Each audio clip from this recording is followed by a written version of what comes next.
Bonjour, bienvenue dans cette vidéo, cette deuxième vidéo sur la dépendance affective. Dans la première vidéo, je vous parlais de 3 critères du dépendant affectif. Dans ces 3 critères, je vous parlais du rôle de sauveur, du caméléon et de la peur d'être seul. Dans cette nouvelle vidéo aujourd'hui que vous avez demandé, puisque la première vous a plu et j'en suis ravie, je vais vous parler de 3 autres critères. Je suis Laetitia Joly, hypnothérapeute à Pertuis et tout de suite nous allons commencer avec le premier critère du dépendant affectif que nous allons aborder aujourd'hui. Ce premier critère, c'est le fait de s'emballer trop vite dans une relation. En effet, le dépendant affectif, quand il commence une relation avec quelqu'un, il va avoir tendance à s'emballer, tout simplement, à faire des projections sur l'avenir, à avoir envie déjà de plein de projets, de créer plein de projets, peut-être même que dans sa tête, sans forcément le partager encore à ce stade-là avec l'autre. Il va être quelqu'un de très impatient, il va avoir envie que les choses se passent rapidement. Il va avoir des mots comme tu es toute ma vie, il va peut-être dire je t'aime très rapidement, il va peut-être vous qualifier d'être sa moitié déjà. Ce qu'il faut comprendre dans le dépendant affectif, quand il aime, en fait il va vous aimer, oui, il va aimer l'autre pour être aimé en retour. Donc il va tout donner parce qu'il est incapable de s'aimer lui-même tout seul en fait. Il est incapable de s'occuper de lui, il est incapable d'être en amour pour lui. Donc ce qu'il va faire, c'est qu'il va vous aimer de manière où il va aimer la personne de manière excessive pour que en retour cette personne puisse l'aimer de la même manière. Alors quand dans le couple on tombe sur un autre dépendant affectif, eh bien ça va être très passionnel tout de suite, ça va être très très fort et on va beaucoup apprécier ça.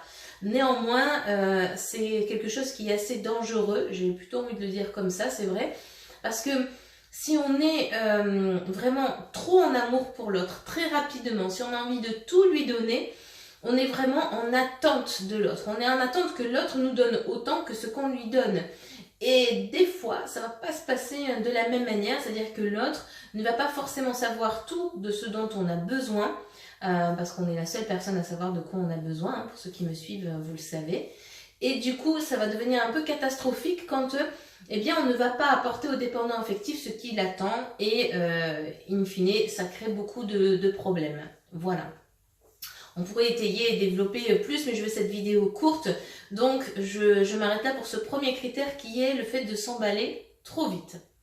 Le deuxième critère que j'avais envie de vous parler aujourd'hui,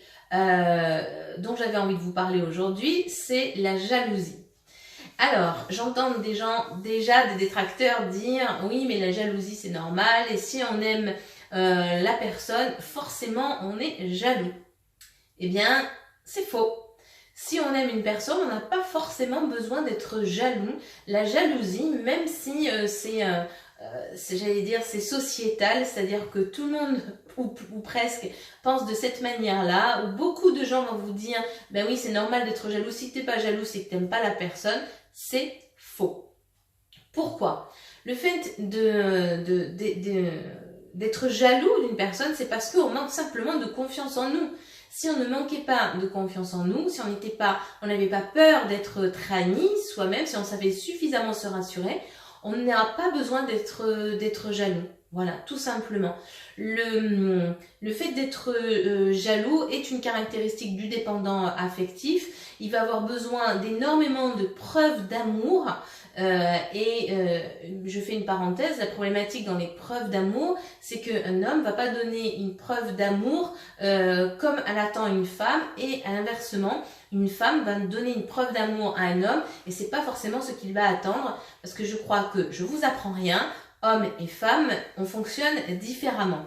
Ça pourra faire partie d'une autre vidéo, mais donc le dépendant affectif va avoir besoin de plusieurs preuves d'amour et il va même avoir l'impression que l'autre lui appartient.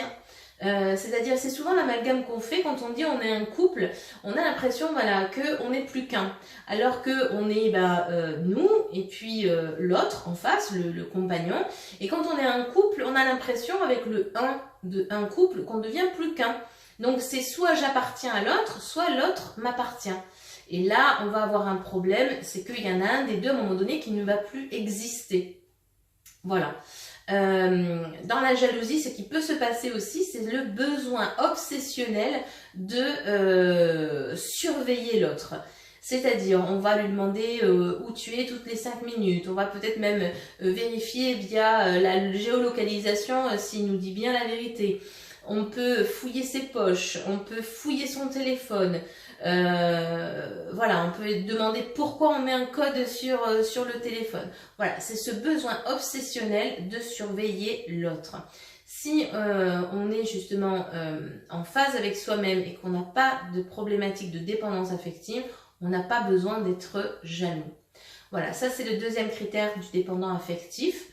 Un troisième et dernier critère que j'avais envie de vous parler aujourd'hui, c'est le fait de supporter l'insupportable.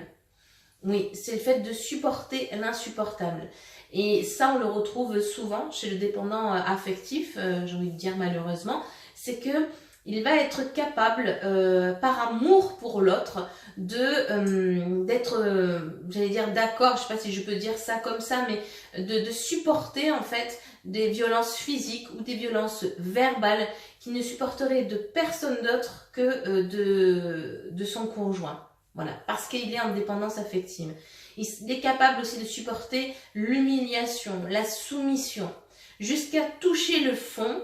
Et vraiment, c'est lorsque le dépendant affectif est vraiment au fond, au bout du bout, qui finit par taper, puis taper au fond et ressortir.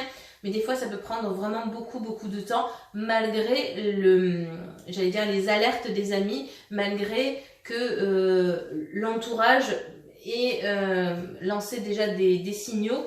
Le dépendant affectif, il est tellement en amour pour l'autre qu'il va avoir du mal justement à sortir de là et supporter l'insupportable. Voilà pour ces 3 nouveaux critères aujourd'hui de la dépendance affective, du dépendant affectif. Si cette vidéo vous a plu, eh bien, je vous invite à mettre un j'aime, à la commenter si vous avez des choses à dire par rapport à cela, ou si vous avez envie que je vous fasse d'autres vidéos sur la dépendance affective. Vous pouvez également la partager sur votre page Facebook ou la partager pour quelqu'un que vous pensez que cette vidéo pourrait être intéressante pour elle. Et en attendant, eh bien, je vous dis à très bientôt avec grand plaisir et surtout, prenez soin de vous. À bientôt. Bye.